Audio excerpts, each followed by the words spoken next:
حاضر حاضر حاضر حاضر زیابینم حاضر ای سمالیات فرو آمدم ای سمالیات فرو آمدم حاضر مخلصای حاضر ای سمالیات فرو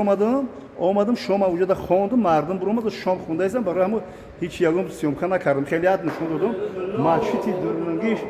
ماچیتی درونگی را اولی با ایشون رو با هم خودم میام سیمکا میکنم فهمیده بیرون ای جای پاپشی برویی جای پاپشی رو برو ورده ایستم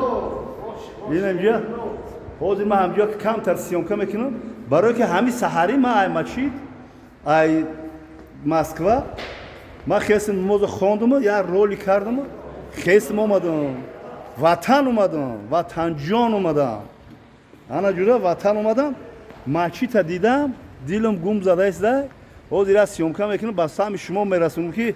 باباش ای پیتر با مسکو ای مسکو با وطن جان اومده در این همی صحنی ماچید حاضر رولی کردم با شما برای مخلصام برای جوانای محترم برای میگن باباش برای نماز بخون چون ماچید خالی ای که گجودن باباش ها بیان که بخونه فردا روز قیامت به هر یک کلمه گفتگیتون جواب میتین هر یک سخنی گفتگیتون تو جواب میتین این پخت و سودا بدونه فهمیدی کنه گجودن هم نامحترم نماز میگن که باباش برای نماز بخون چون نیست ماچید اما ماچید نگاه کرد چند خودم خیلی البته او در وقت نماز ما نگرفتم همه برام رفت باید چیکار من اینجا فانتا نه یو همه مخلصا با مرا سیمکا بول ملا این سیمکا کیسه نه چه فانتا یوتیوب دا میفرستون یوتیوب دا بیان گردنه یوتیوب دا میفرستون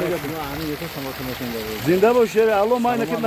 نه باشه دکا نه اومدم اینا وطن اومدم دور اومده اینا ماچید ولی خونم نرفتم یکم کسی ندیدم میگم نواسم ندیدم فردا ندیدم انا وای کیسم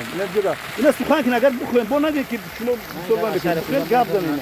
سخن کنیم برای وطن برای ماچید شکر خدا الحمدلله شکر نکن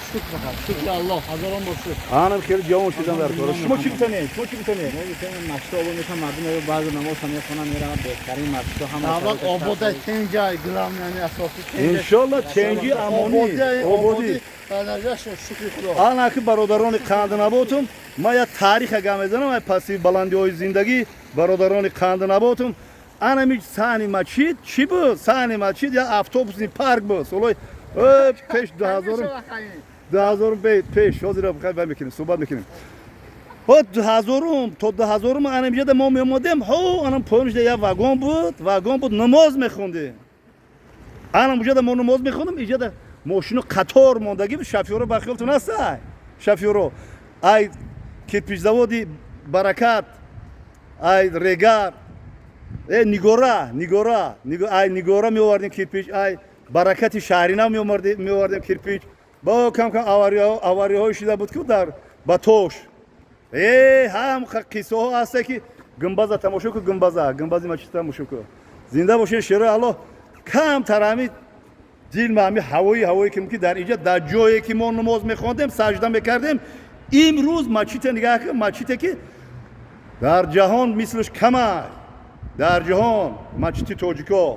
فهمیدی من فخر میکنم که گام میزنم هم تو نداره ماچید پراسپکت میر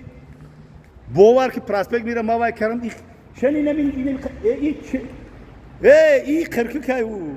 باشه این کرکای گنباز نگاه کن ما همین سمالیات فرو اومدم همین نگاه دارم که ماچید کو ببینم سرای ماچید نگاه کن ماچید هم که چراغان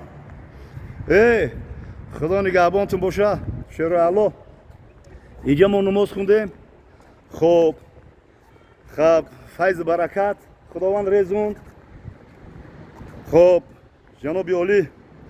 پیشوای ملت پرزیدنت جمهوری تاجیکستان جناب عالی محترم